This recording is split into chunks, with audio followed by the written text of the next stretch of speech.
The first thing Eliza noticed was the silence.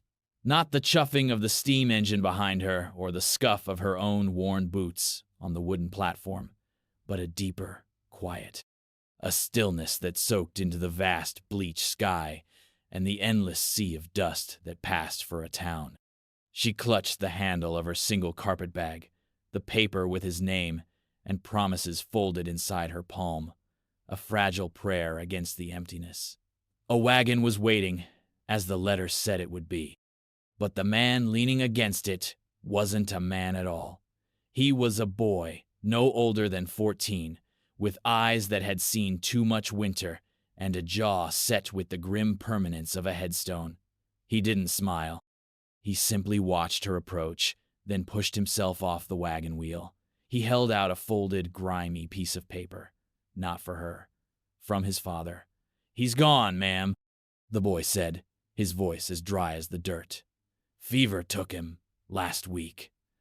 Eliza's world, a flimsy thing she had stitched together with hope and postage, tore down the middle. She looked from the boy's unblinking gaze to the bed of the wagon. 9 other faces, small and smudged with grief and grime, stared back at her from under a canvas tarp, a gallery of orphans. Her promised new life was a funeral. Her husband, a ghost. The boy's eyes flickered to the tracks glinting in the sun. "Next train east is tomorrow morning," he stated, not unkindly. "Reckon you'll be on it?" The ride to the homestead was a silent, rattling pilgrimage into the heart of her own ruin. The boy, Samuel, handled the reins with a competence that was unnerving in one so young. The other children remained huddled in the back, a quiet chorus of misery. Eliza sat numbly on the bench, the dead man's final, brief letter a dead leaf in her lap. "Forgive me," it said. "They need a mother." The words were a brand. She had come from a cold, crowded tenement in Boston, a place where she was one of many nameless, hungry faces. She had answered Jacob Miller's advertisement as a drowning woman reaching for a log. He had promised a home, a partnership, a life where she would matter. She looked at the desolate landscape, the skeletal trees, and the unforgiving horizon. This was not the home he had described. This was the end of the world. The homestead was 2 small, sad buildings, leaning against each other for support, a shack and a barn that looked as if one strong wind could return them to the earth. Chickens scattered as they pulled up, their clucking the only sign of life. Inside, the place smelled of sickness and wood smoke. There were 3 small rooms, 2 beds, and a collection of pallets on the floor. 10 children. Her mind reeled, trying to do the grim arithmetic of survival. How did they eat? Where did they sleep? A small girl with hair, the color of straw, maybe 5 years old, detached herself from the huddle and touched the fabric of Eliza's sleeve. "Are you an angel?" she whispered. Eliza looked down at her dusty, travel-worn dress, at the calluses on her hands from the factory. "No, child," she said, her voice a raw crackle. "I'm not. That first night was a descent into a quiet, desperate hell. The pantry held half a sack of flour and a jar of dried beans. She found a shriveled onion in a bin. She made a thin, watery soup, and they ate it from chipped bowls, the only sound the scrape of spoons. She learned their names in a somber roll call. Samuel, 14. Leah and Caleb, 12-year-old twins. Isaac, 10. Ruth, 9. And on it went, down to little Hannah, who was 4, and baby Josiah, who slept in a wooden crate by the cold hearth. They were not all Jacob's by blood. He had, she learned from Samuel's clipped sentences, collected them. Children from failed farms, from families lost to cholera or despair. He had gathered the broken pieces of other lives, and now they were hers to hold. She gave her own portion of soup to Isaac, who looked like he might snap in two. She washed the bowls in a bucket of murky water. When the last child had settled onto a pallet, she found a threadbare blanket and lay down on the floor before the hearth, too exhausted and hollowed out to cry. She had come here to escape being nothing. But as the prairie wind moaned through the cracks in the walls, she felt she had arrived at a place that was less than nothing. A void filled with the hungry ghosts of a dead man's promises and the shallow breathing of 10 orphans. Morning arrived, not with a gentle dawn, but with a blade of sharp, unforgiving light that cut across the floorboards. The chill in the air was absolute. The silence of the night was replaced by the rustling of children and the gnawing reality of another day with nothing. Eliza's body ached. Her hope, a tiny ember she had nursed across 1,000 miles, felt like cold ash in her gut. She got up, her movements stiff, and stoked the fire. There was coffee, at least. Thin and bitter, but it was something. As she stood staring into the meager pantry, Samuel appeared at her side. "Mr. Croft is coming today," he said, not looking at her. "The banker from town." "Why?" "To settle accounts." The boy's tone made it clear that settling accounts was a final, terrible thing. An hour later, a smart buggy pulled up, a stark black intrusion on the brown landscape. Mr. Croft was a man built of soft living and hard opinions. His suit was clean, his face was florid, and his eyes swept over the squalor of the cabin with undisguised contempt. He barely acknowledged Eliza, directing his words to Samuel as if he were the man of the house. "A sad business, boy. A sad business. Your father was a good man, but a poor manager of funds." He opened a leather satchel. "The farm is mortgaged to the hilt. There's nothing left. The bank will be taking possession." He finally turned his gaze to Eliza, dismissing her with a glance. "You'll be wanting to get back on that train. As for the children," he sighed, a theatrical display of civic duty, "they'll be wards of the county. The orphanage in Silver Creek will take them." A visible shiver went through the children huddled in the doorway. Leah, one of the twins, clutched her brother's arm, her face pale with terror. Eliza had heard of such places. They weren't orphanages, they were workhouses, places where hope went to die. She thought of her own childhood, of the gnawing fear of being cast out, of disappearing into the cracks of the world. She saw that same fear in 10 pairs of eyes fixed on her. Croft snapped his satchel shut. "The stage for Silver Creek leaves Friday. I'll make the arrangements." He was already turning to leave, the matter concluded. The future of 10 lives, decided in under a minute. Something inside Eliza, something she thought had been extinguished, sparked. It was a cold, hard fury. She had been invisible her whole life. To her employers, to the men on the street, and now to this man who was about to sweep these children away like so much dust. What would you do? Stand aside and let the tide of indifference wash them all away? Or plant your feet and become the rock that breaks the current? She took a step forward. "No," she said. The word was quiet, but it stopped him. Croft turned, an eyebrow raised in irritation. "I beg your pardon?" "I said no," Eliza repeated, her voice gaining strength.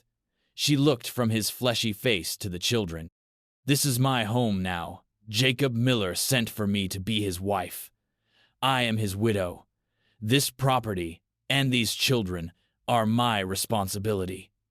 Croft let out a short, barking laugh. "Madam, you have no legal standing. You are nothing to him. You are a mail-order bride who arrived too late, a piece of misdirected luggage." "I am their mother," she said, the words tasting strange and powerful on her tongue. She met his gaze, and for the first time, she did not feel invisible. "And we are not leaving." Mr. Croft, left in a cloud of dust and derision, his final words a sneering promise of foreclosure. The children stared at Eliza, their expressions a mixture of awe and disbelief. Little Hannah toddled forward and, for the first time, slipped her tiny hand into Eliza's. The contact was an anchor in the swirling chaos of her decision. The weight of it was terrifying, but the small hand in hers was real. The work began. It was a clumsy, fumbling attempt at creating a world.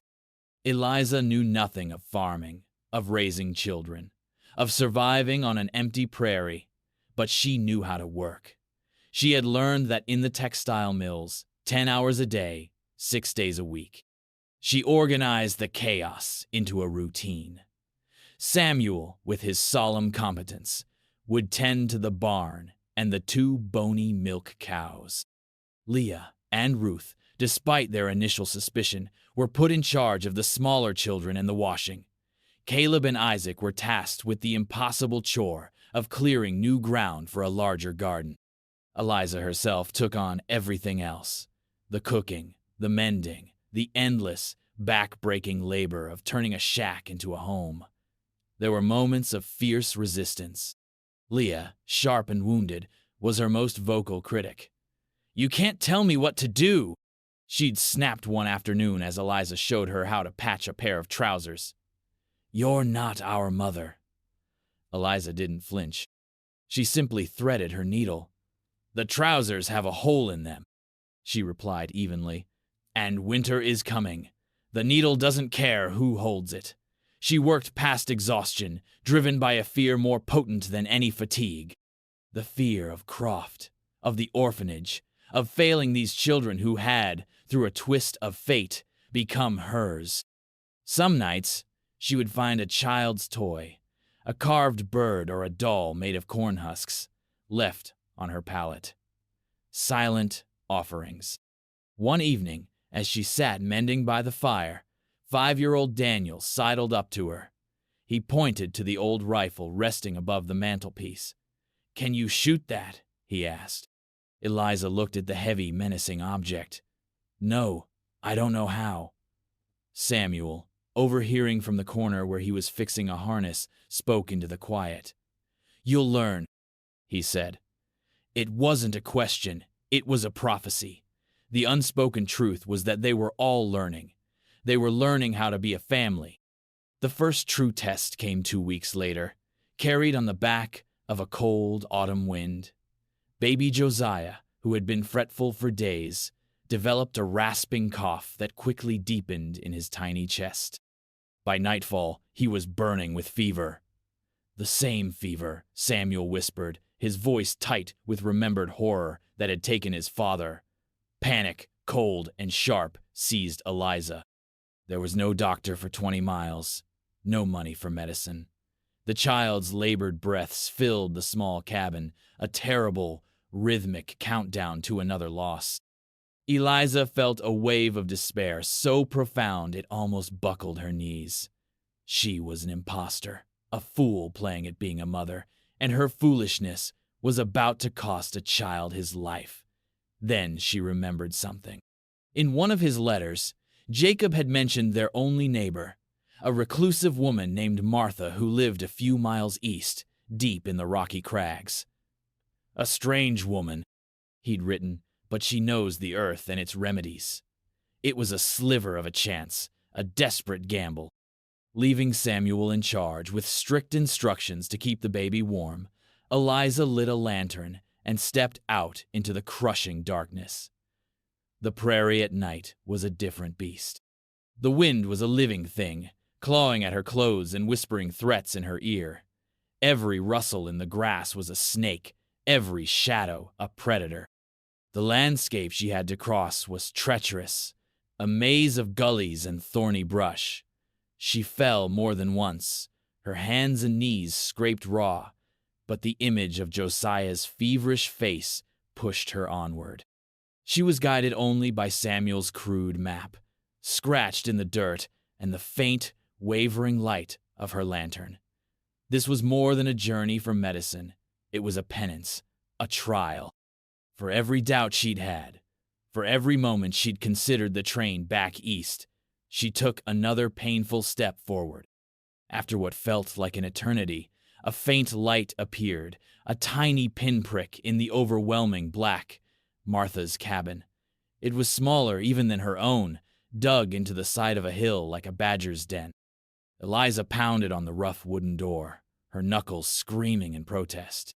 The door creaked open to reveal a woman who seemed carved from the landscape itself. Martha was old, her face a road map of wrinkles, her eyes sharp and suspicious. She held a shotgun loosely in one arm.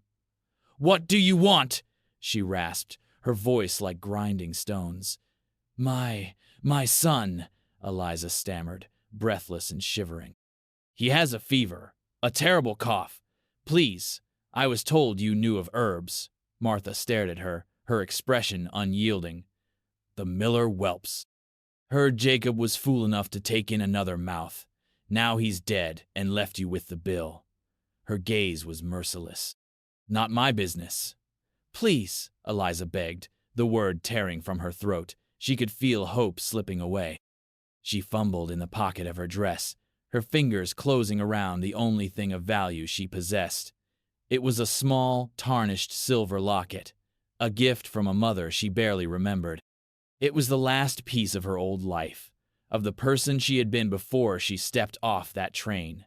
She held it out on her open, bleeding palm. "I have no money, but please, take this. It's all I have." Martha's gaze fell from Eliza's desperate face to the locket, glinting in the lantern light.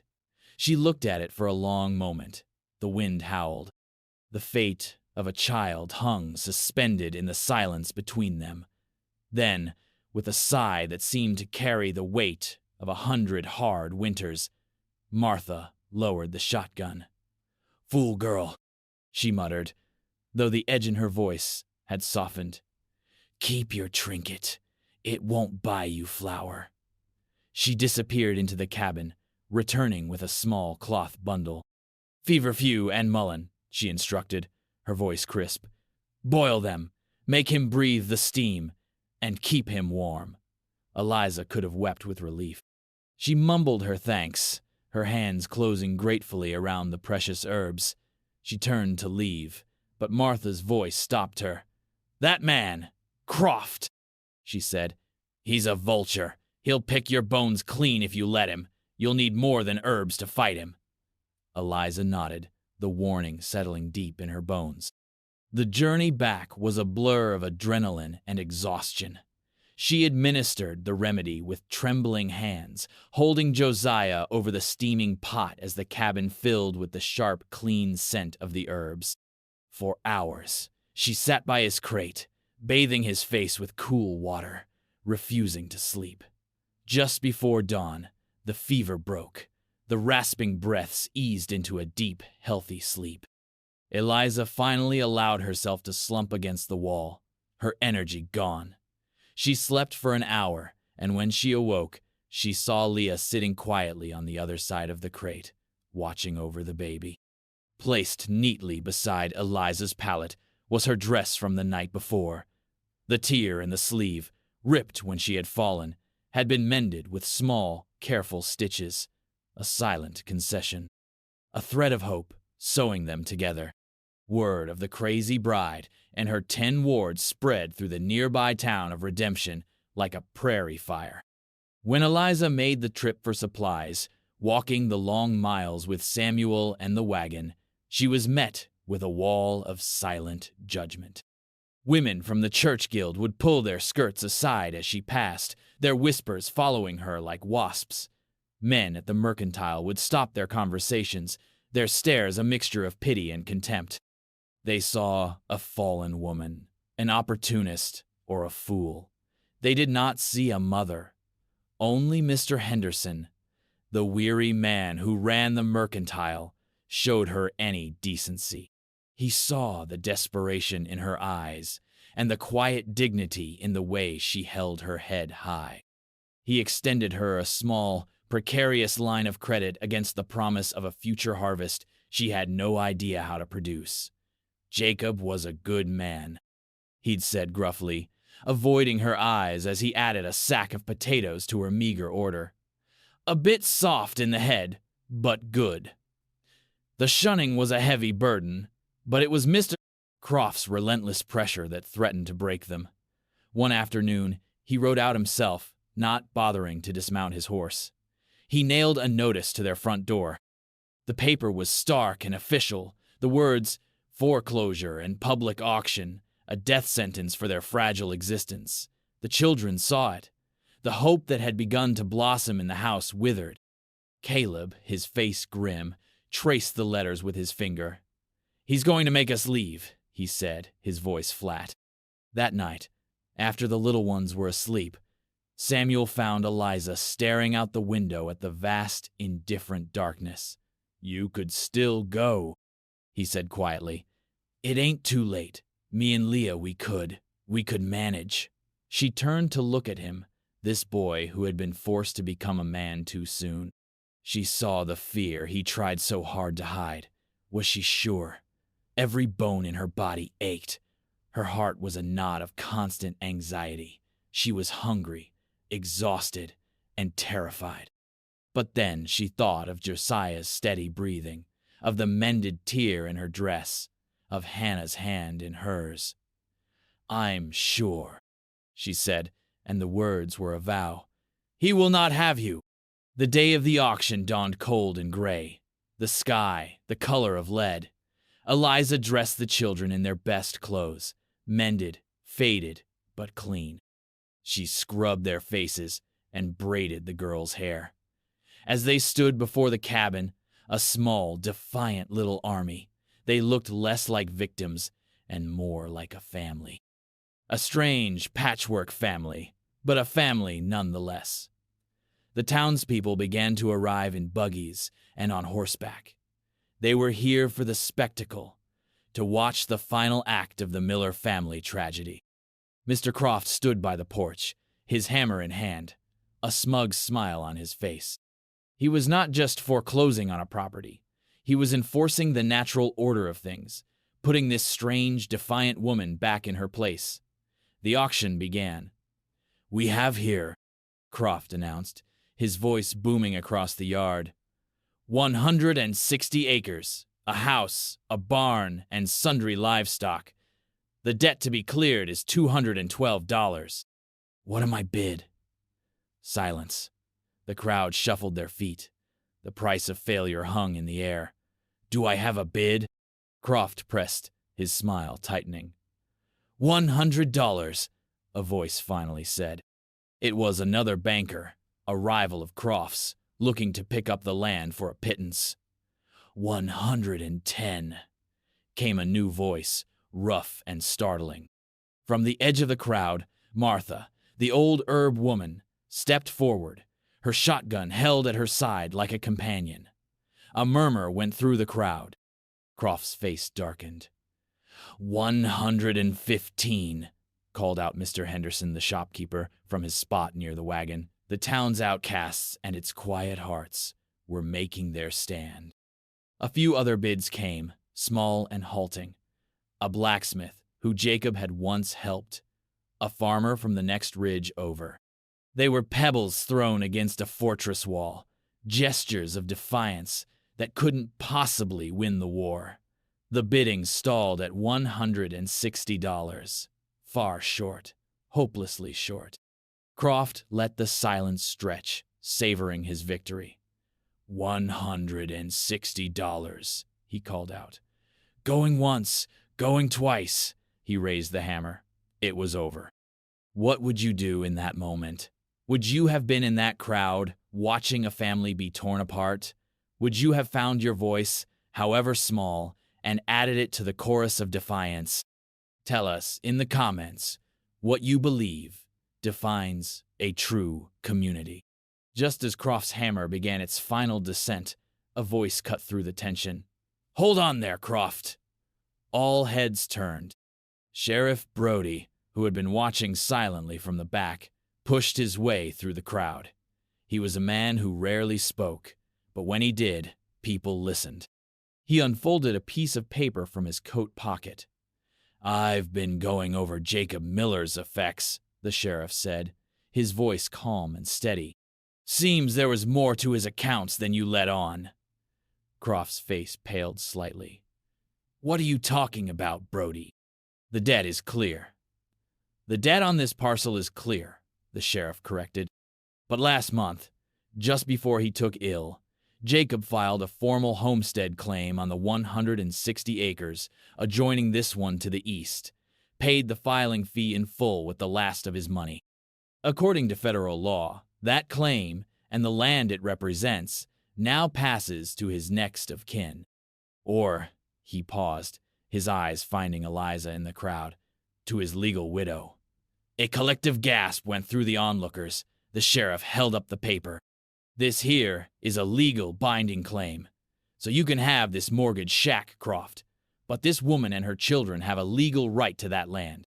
And there's not a thing you or your bank can do about it. The reversal was stunning. A whip crack of justice in the quiet air. Croft stood there, his face a thunderous mask of fury and disbelief, the hammer limp in his hand. He had been beaten by the ghost of a man he'd underestimated, and by the very laws he used as his weapons. He was left with a worthless, debt-ridden plot of land, while Eliza, the penniless, powerless woman he had dismissed, was now a landowner. He glared at Eliza, a look of pure hatred in his eyes, before throwing the hammer to the ground and storming to his buggy. The crowd, which had come to see a tragedy, had just witnessed a miracle. They began to disperse, talking in low, excited tones, their perception of the strange woman in their midst forever altered. Eliza stood frozen, the sheriff's words echoing in her ears. She looked at the 10 children gathered around her, their faces transformed from terror to tentative joy. She looked east towards the unbroken expanse of prairie that was now, impossibly, hers. The months that followed were a testament to the stubborn resilience of the human spirit. They abandoned the old mortgage shack, and with it, the ghosts of debt and sorrow. On their new plot of land, they began to build. It started with a simple sod house, cut from the tough prairie earth by Samuel, Caleb, and Isaac. Martha, the gruff neighbor, showed up one day with a wagon full of seasoned timber for a proper roof. Payment, she grumbled, for saving her the trouble of having to look at Croft's smug face in town. Mr. Henderson extended Eliza a larger line of credit, this time with a nod of respect. Other townsfolk, their shame now turned to admiration, began to leave things at the edge of their property: a crate of potatoes, a few jars of preserves, a warm blanket. The whispers that had once followed Eliza down the street were replaced with greetings. She was no longer the mail-order bride. She was Eliza Miller, the woman who had faced down the bank and won. The work was endless. The life still hard. But it was a life they were building together. The children, once a collection of wary strangers, had been forged into a true family in the crucible of hardship. Leah became Eliza's right hand, her earlier resentment replaced with a fierce, protective loyalty. The boys worked the land with a purpose they'd never had before, their laughter echoing in the wide open spaces. One evening, as the sun bled orange and purple across the horizon, Eliza stood at the door of their new small home. The smell of stew filled the air. She watched as Samuel taught Isaac how to properly stake a fence line, while Ruth and Leah herded the younger children in from their play. This was it, the reality of the promise. It looked nothing like the picture in the advertisement, nothing like the easy life she had dreamed of in her Boston tenement. It was harder, richer, and more real than she could ever have imagined. She had come to the prairie seeking a husband and a house. Instead, she had found a purpose etched in the faces of 10 children. She had found a home, not one that was given to her, but one she had built with her own 2 hands, from the very soil that had threatened to swallow her whole. The silence she had first noticed upon her arrival was still there, but it was no longer empty. It was filled with the sounds of a family, of a future, of a life, her life,